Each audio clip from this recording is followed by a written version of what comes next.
serves the purposes of social cognition. Um, in more detail, as we can see later, conceptual self-consciousness is intended to be a byproduct of social cognition.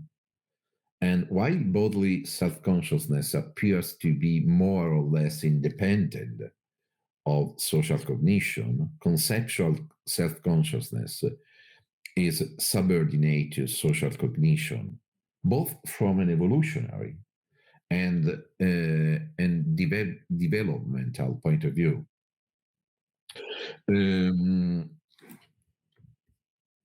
Well, I can try to go to the third. Okay, yes.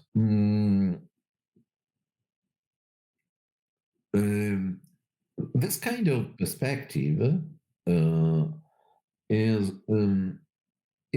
unconventional in a sense. I will go back to this idea, the fact that this perspective is unconventional. But by and large, self-consciousness generally seems like the zenith, the pinnacle of human nature.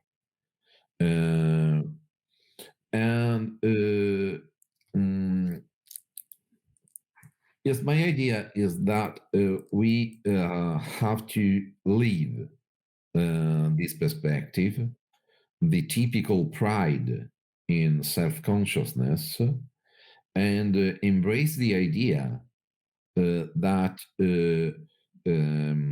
self-consciousness is a pinnacle, the zenith of our inner life from a subjective point of view. But if we want to investigate self-consciousness in another way, in a scientific way, in an objective way, in an evolutionary way, we have to realize that self-consciousness serve the purposes of social cognition. And if we would like to use a metaphor, we can suppose that social cognition is the engine of the mind, and self-consciousness is the fuel for that engine in order to allow that engine to work. Yeah, the other one, the following one, and but I have to notice to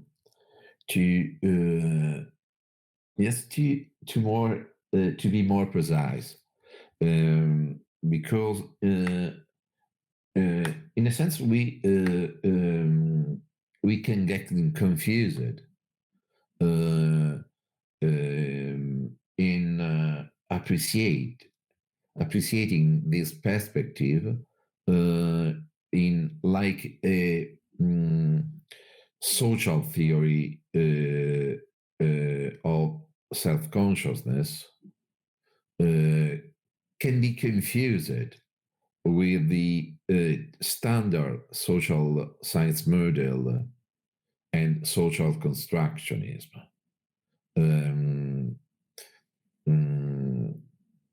We have a lot of theories about collective consciousness, groups consciousness, class consciousness, and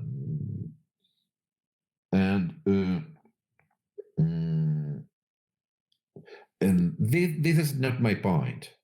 To be honest, I am against the widespread use of this perspective. But anyway, this is not my point here. What I'm going to argue for in this talk is not a social theory of consciousness, but a cognitive theory of self-consciousness, which is committed to underscore the influence of social interaction in shaping our human self-consciousness. But after all, it's a matter of model cognitive architecture and social interaction that I'm saying I'm talking about now are not intended in their social affairs, but in encoding in how they are encoded in human brain. So the next one, please. But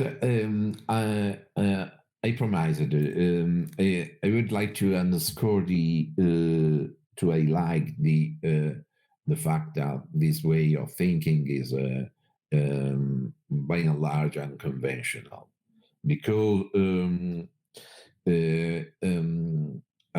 yes, all we in this conference are fanatic for consciousness. And if you are interested in consciousness and in self-consciousness, you will end for appreciating that subjectivity is the core business of consciousness. I mean, this is the way we are interested in the very reason because we are interested in consciousness and in self-consciousness, because self-consciousness is useful for our life, but first of all, give us with the gift of phenomenology. And I mean, when I using the word phenomenology, I'm using the word in a twofold way. I mean, phenomenology is all is regard Edmund Husserl's reflections, and on the other side, it is simply the phenomenon of being sentient creatures in a given environment. So it is matter of appreciating the qualitative and inactive side of our mental life, and especially of consciousness. So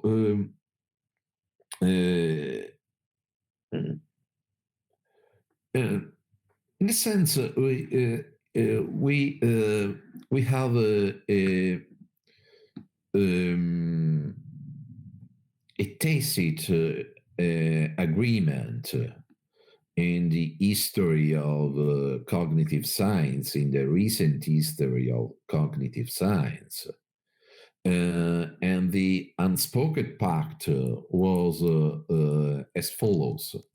Okay, let's investigate consciousness and all the perspectival mental states, but only their functional side, not the qualia and qualitative side. Why? Because the First one, the functional side, is available for an empirical and a scientific perspective.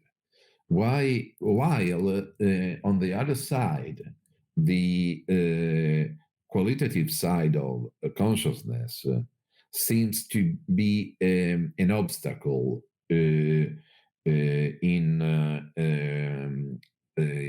investigating in a scientific way consciousness.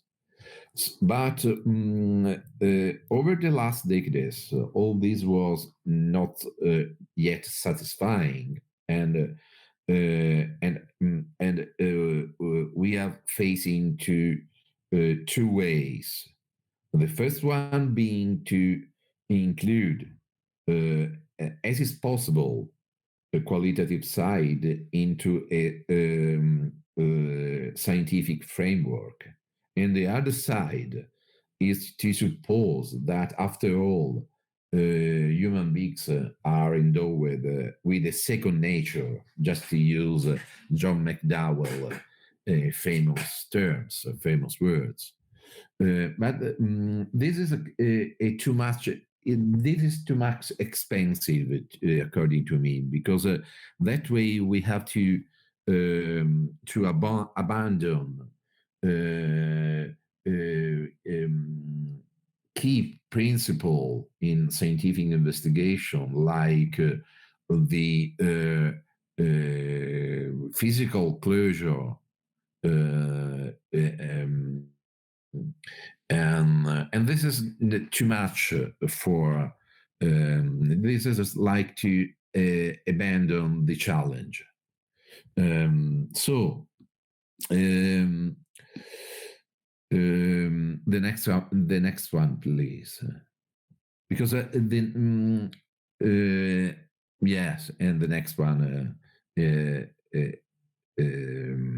is better. Okay, thank you. I'm using a widespread account in nowadays cognitive science. That is the idea that human brain works by and large in two ways. Yes, somebody speaks about two minds, but of course it's just a metaphor. What we know, what is arising from empirical evidence, is that we have into the brain a system 1 and system 2, and the system 1 is rapid, is automatic, is by and large unconscious, and it is evolutionary oldest than the system 2. It is not grounded by and large on language, and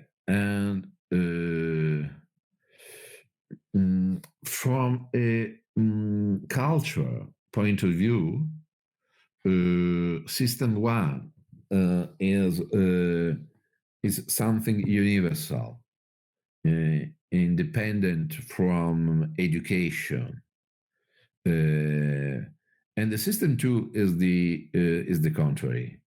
It's conscious, controlled, but slow.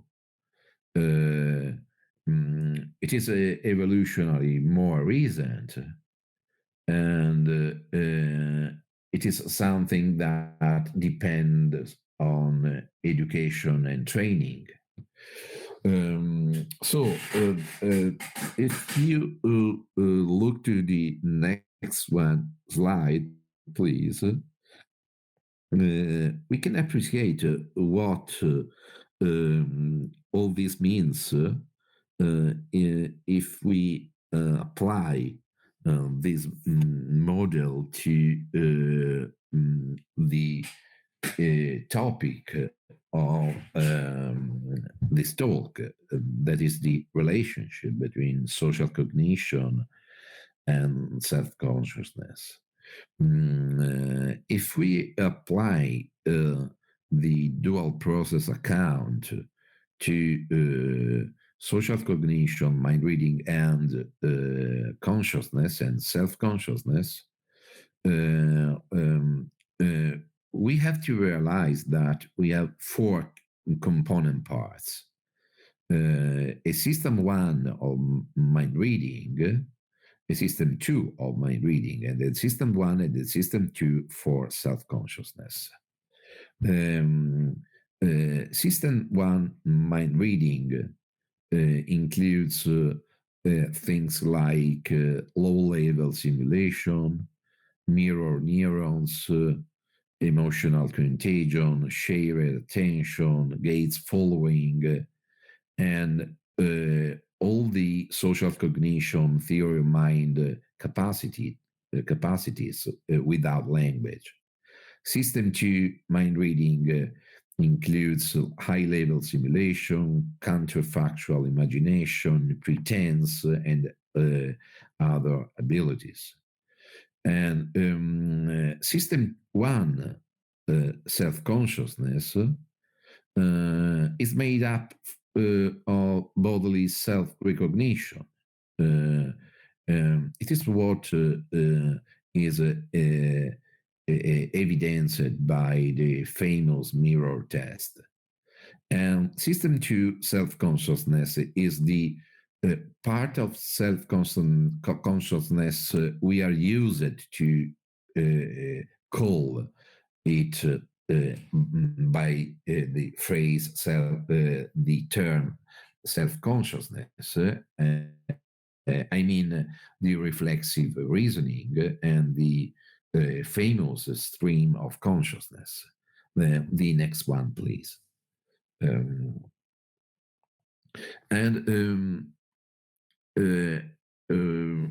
what about priorities? Mind reading priority account and self-consciousness priority account are the opponents in that frame. And to be short, the next one, please. To be short, by and large, empirical evidence is now allowing us to solve the priority question. Because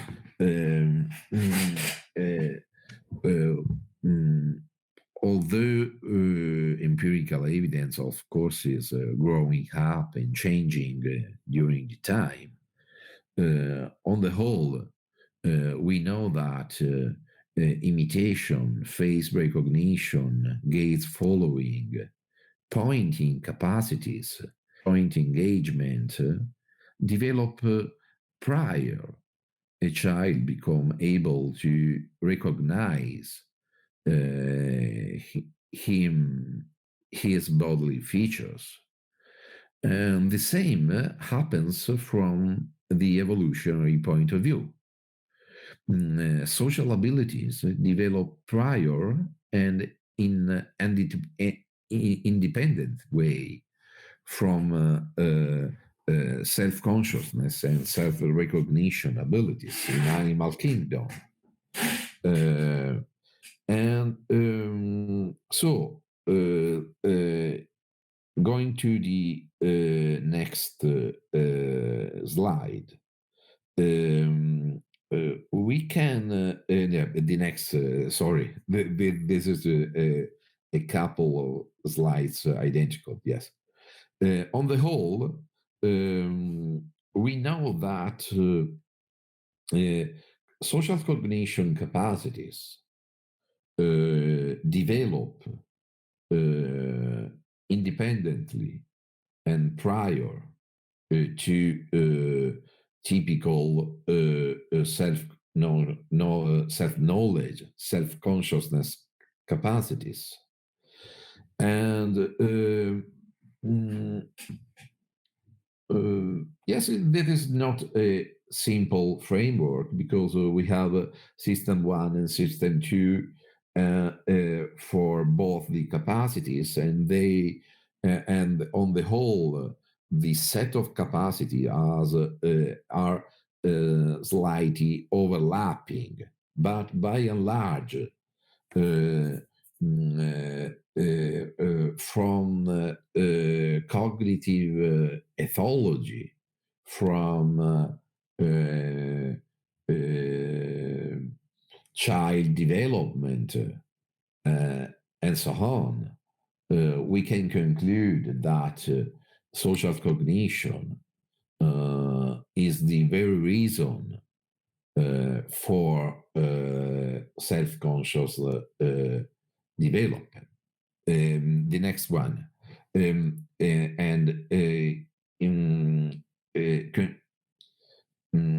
yes, the next one. I'm late. So I would like to highlight the final remark.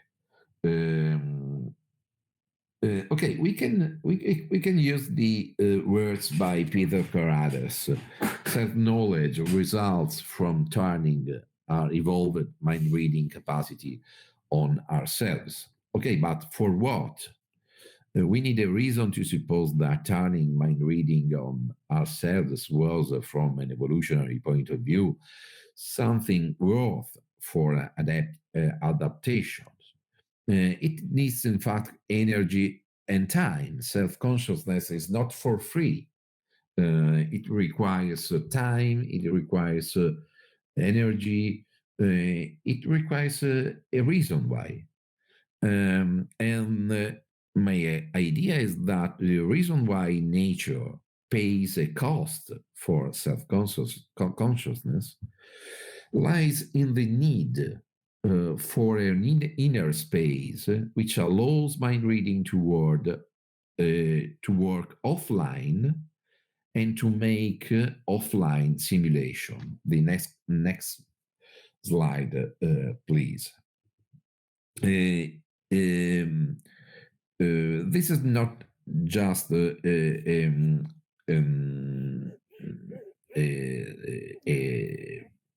idea proposed for the first time here. Michael Graziano, for example, supposed that all these works from a brain investigation point of view. Nick Humphrey supposed something like an inner eye, which allow our ancestor to raise social life to a new level. And going further to the final slide, we have to appreciate that the reason we need an inner space for mind reading working offline is that we if we can go to the last slide, maybe we can appreciate the idea. I mean, the reason why nature pays this cost is highlighted by both competing and benefiting situation. If you want to compete with others, and if you want to benefit them, all these require distinguish between what would do under counterfactual circumstances and what we assume the person whose behavior we want to predict will do instead. This type of social cognition requires, for this reason, an internal workspace to work. And this is, in a sense, funny that this internal workspace, like a virtual memory, a virtual machine in a computer,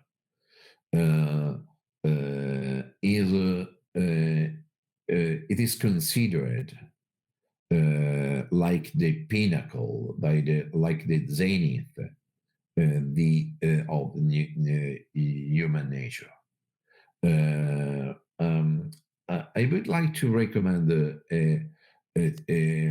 some modesty in considering our human nature, and underline these the reason why self-consciousness become useful from an evolutionary point of view is a way to exercise this modest theoretical attitude. Thank you so much.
صدای من هست؟ Professor, thank you for your excellent presentation. I was just wondering, as you just said, that self-consciousness is the pinnacle of human species as a whole. Do you think that the unconscious is also like that? Because we cannot attribute unconscious to animals as well, or either, because it seems to be a special characteristic only when self-consciousness arises. And in that sense, do you think these two concepts are interdependent? Yeah. Oh, thank you so much for your consideration. I realized that point first time right now, and I have to say that we have to distinguish between two kinds of unconscious. Just to be rough, there there is a typical dynamical unconscious, that of Sigmund Freud, and there is the cognitive unconscious. The and they both are existing things in a sense, but we have just a word for two different things. And if you consider the cognitive unconscious, we can attribute it to other animals. Uh, um, because this kind of unconscious is just devoted to the working of sensory motor devices, neurovegetative functions, and so on. But to be more, maybe I can see the philosophy deeper. We can see the things are in other way. Unconscious is the other side of the moon because we have the notion of conscious and and the unconscious is what happens for example when we are in coma, we are sleeping, and so on. So in that sense, we cannot attribute the notion of unconscious to other animals because they haven't the counterpart in the sense we use the word consciousness for humans. So I realized that my reply is just confusing. Is just too confusing you because in a sense I'm saying that the cognitive unconscious is typical also for other species, but as the counterpart of the common use of the word consciousness, we cannot attribute the notion, the concept of unconscious to other species. Okay, thank you.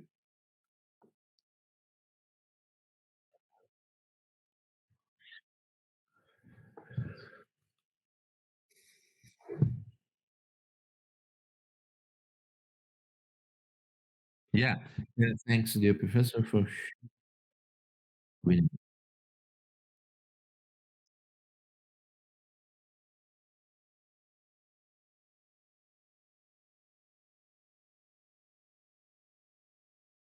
Yeah.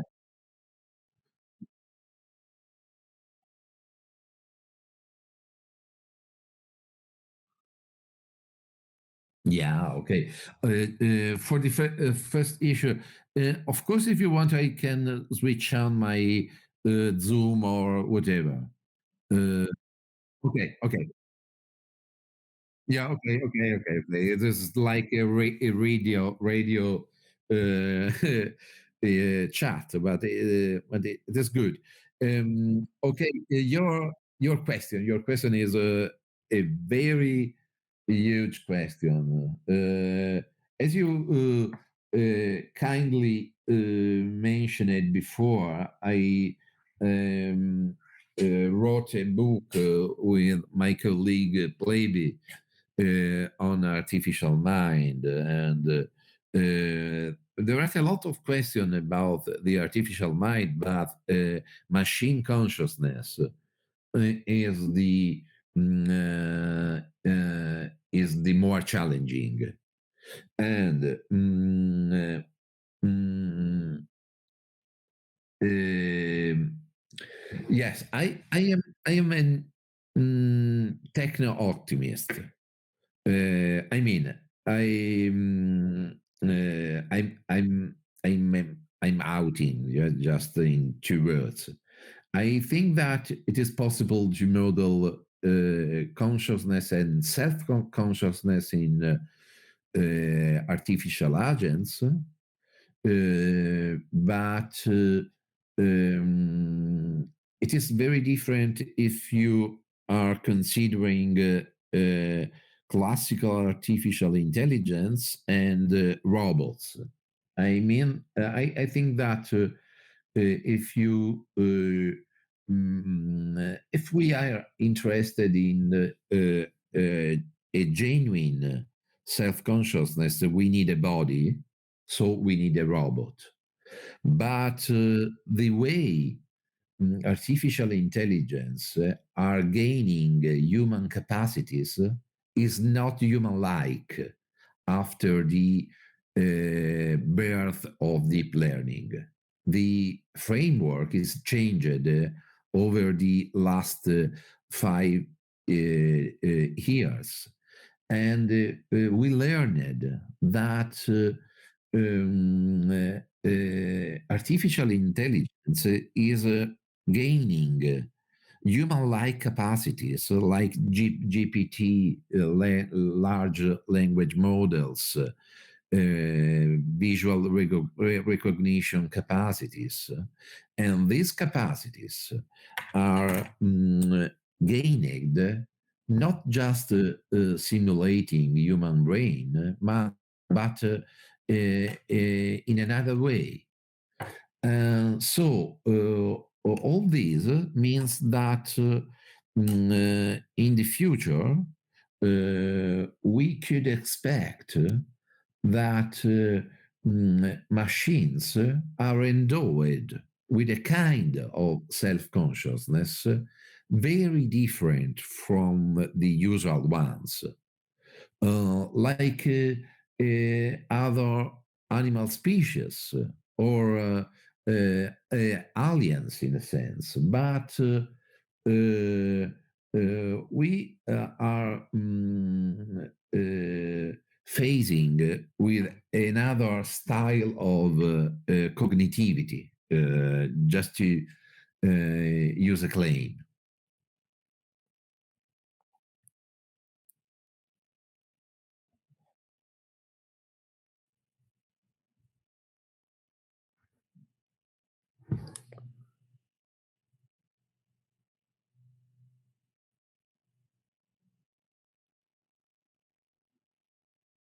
Yeah.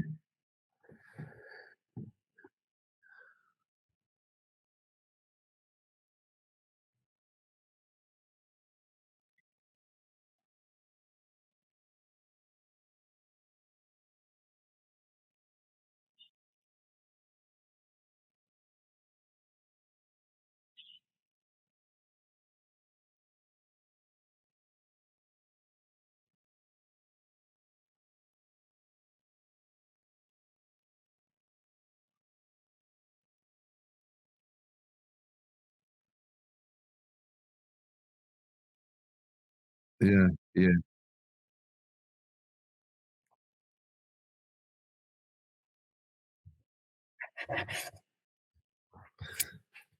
Yeah, yeah, you're right. You're right because I realized the point.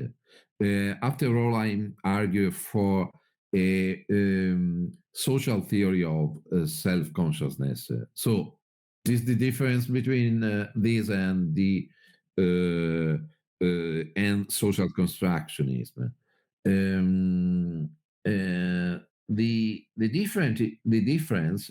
Uh, is that I refuse the idea that all the theoretical construct, all theoretical concepts are social constructions, including self-consciousness and mind and so on. If you come back to the idea of the two different systems in human brains, in system one and system two, we realize that system one is universal. Does not matter of social constructing. The way, for example, which our eyes encoding the face perceptual cues in the environmental is not depending on the fact that we have a given theoretical, political, religious, what you want, stance. It is matter of how nature works. Uh, um, in this sense, I am skeptical about the standard model of social science. But if my interlocutor, for example, you, have different theoretical attitudes, after all, it doesn't matter because my point is more. Uh, my point is that what I'm saying is about the way our brain is encoding social information. It's not about how society works. It's not about the way social norms are shaping. It is about the way our brain is able to encode social interaction. But of course, it is, in a sense, a sophistic, a too much smart reply, because another chapter in our investigation uh, would be to realize that the way our mind works has influence on the way the society works. But this is a too much huge challenge for me. But I see the point, and after all, for example, Noam Chomsky is both interested in the way the mind works and the way, because of this, the society should be shaped. But it is a too much difficult task for me.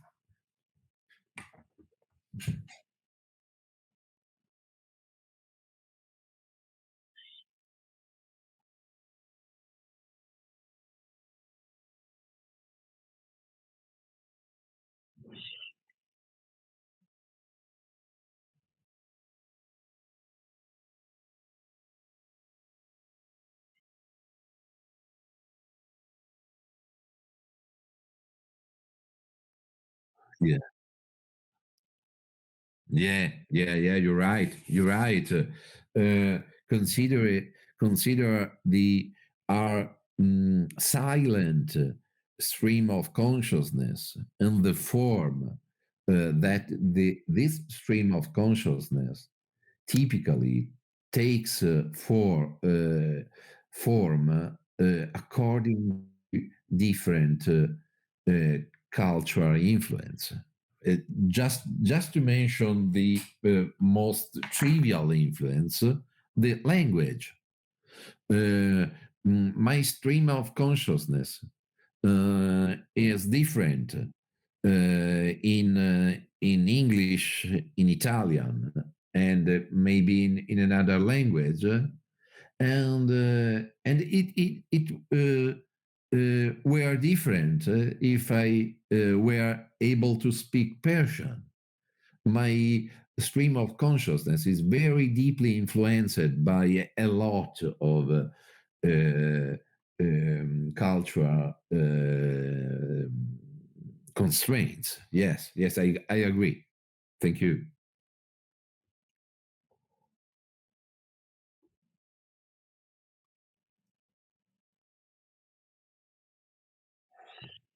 Good.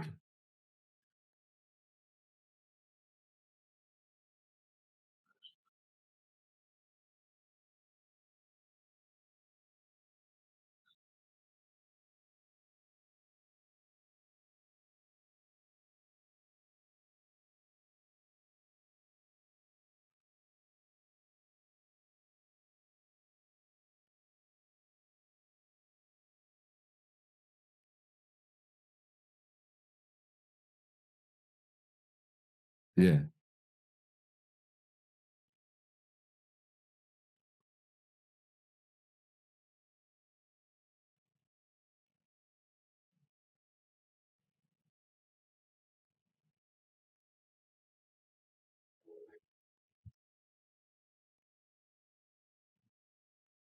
Thank you again. It was a great honor and very interesting and stimulating, inspiring for me.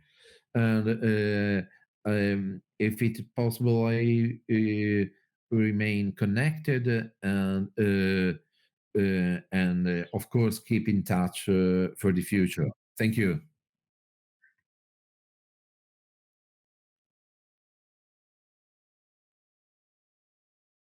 Oh, good, good.